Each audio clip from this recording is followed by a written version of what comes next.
Welcome back. I certainly hope that the actual audience for these videos is more entertained than the physical in the room audience is currently. But anyway, let's jump right into chapter 4 of the dogs. My classes start today, Wednesday. I hate first day at a new school. It's like all those nightmares where you're late for an exam and you can't find the classroom. Only on first days the nightmares are real.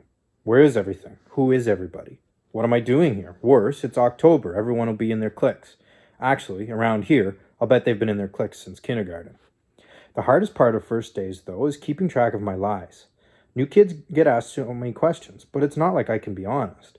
What with Mom being paranoid about Dad finding us. My name stays real, so my school records can be transferred. Mom says that's okay because it's common and Dad has no access to my files. Everything else? Fake. For starters, I have to remember what I've said about Dad. To keep it simple, I always start by saying Dad died. Only then I get, how did he die? How did you feel? How old were you? If I say he died a while ago, they want to know if I have a stepfather or if Mom has boyfriends. If I say recently, I have to remember not to smile or be happy for months. It's weird pretending Dad's dead. If I pretend he's dead and he dies, will I feel guilty like I made it happen? Anyway, I pace at the foot of our lane, going over my story till the school bus arrives. Mom offered to drive me, but no way I wanted to start off looking like a suck. Everyone's curious when I get in. The girls at the front try not to stare, but I hear them whisper after I've passed. I'll bet it's about the zit on my cheek. The guys in the back row give me attitude. The one in the middle looks pretty tough. I lower my head and make my way towards a couple of empty window seats. The kids in the aisle act like they don't see me. Maybe they're saving them for their friends. I end up alone a few rows ahead of the gang. Is he from Sinclair's dump? The tough guy asks, loud enough for everyone to hear. Yeah, one of his friends says. The dogs. Cody. Maybe he's dog food. Cody laughs. Yeah, he's dog food, all right. Apparently this is funny. Mom says if you ignore stuff, it'll go away. It's the stupidest advice in the world. Ignore stuff and it gets worse. Isn't that what she said about Dad? Anyway, what else can I do? I can hardly start something with a whole gang. A chunky kid gets on at the next stop. All those free seats reserved for friends? Well, he isn't one of them either. He makes his way down the aisle while Cody and his gang make hog calls. Suey! Suey! Here, little piggy! He slumps into the seat next to me, smelling of stale sweat and breakfast cereal. I try to settle my nose on my hand without being obvious. At least no one in my family is crazy, he mutters. I don't say anything. He glances my way and blinks. Hey, you're new. Actually, I've been taking this bus since forever, only I have this superpower that makes me invisible. Yeah. I'm Benji Dalbert. Cameron Weaver. I check a fingernail and hope it's the end of our conversation. Cody and his crew are still making oink sounds. If they see me acting friendly, they could go after me again. Why am I such a coward? Coward? I don't even know the guy. Why should I be nice to him anyway? He stinks. Besides, I got called dog food and nobody said anything. Right, so should I act like everyone else? So where are you from, Cam? Benji asks. Cameron. Calgary. Not. Benji leans in. I can see bits of Cheerios between his teeth. I have a cousin in Calgary, so, what part? I try not to breathe. It's more like a town outside Calgary. I just say Calgary because people have heard of it. Stop talking to me, Benji. Please stop talking to me. Yeah, but where? He blinks. Cochrane? Chestermere? My cousin's in Chestermere. Cochrane. Cool. A spitball hits Benji on the head. The gang laughs. Benji turns around. Quit it! Why, Piggy? Cody taunts him. You gonna do something about it, Piggy? Benji's cheeks flush. Jerks, he whispers. They think they can run everybody. Cody Murphy, the biggest jerk? He deserves every bad thing that's ever happened to him. His mom gave him away, you know. Whenever he throws something at me, I remember that, and I'm happy. His mom... what? Gave him away. Great, huh? Benji blinks a couple more times. He was 8 or something. His dad died and his mom remarried. Shipped him from town to his grandparents here in the country.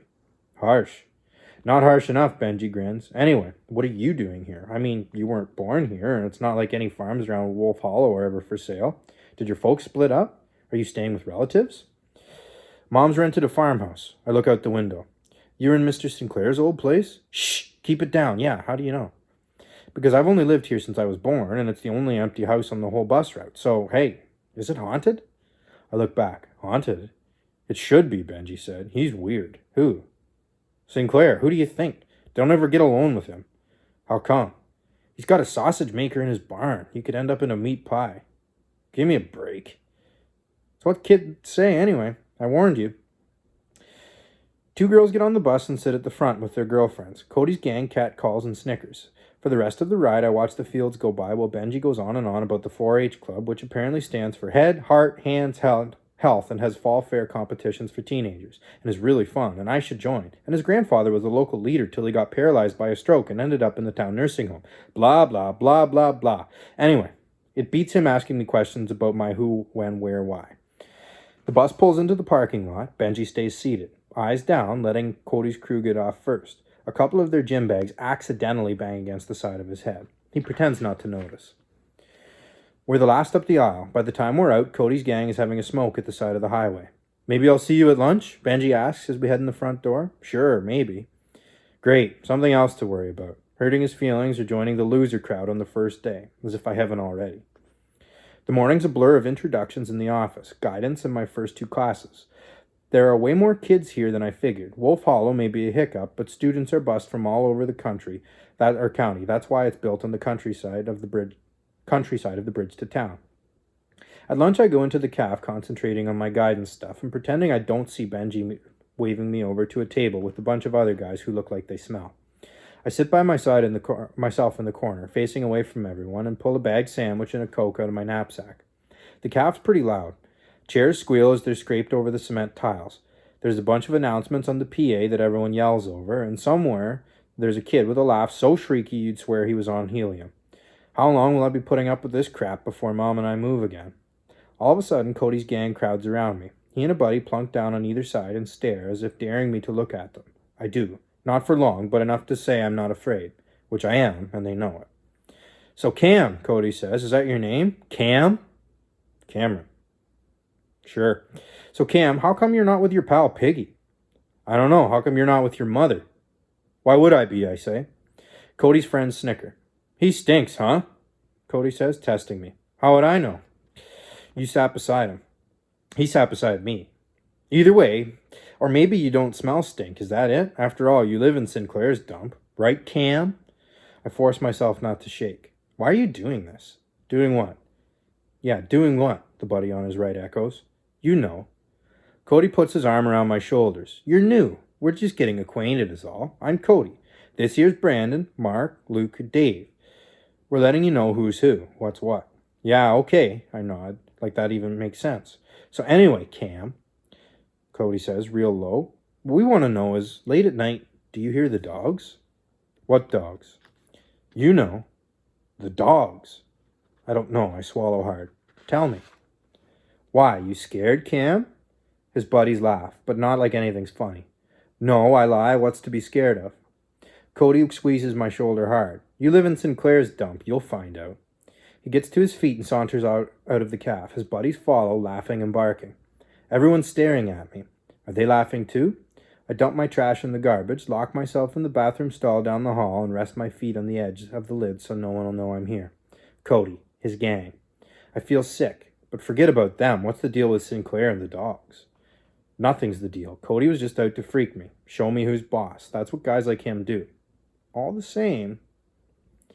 That's chapter 4. Thank you for watching. Keep watching. I'll have more chapters to come.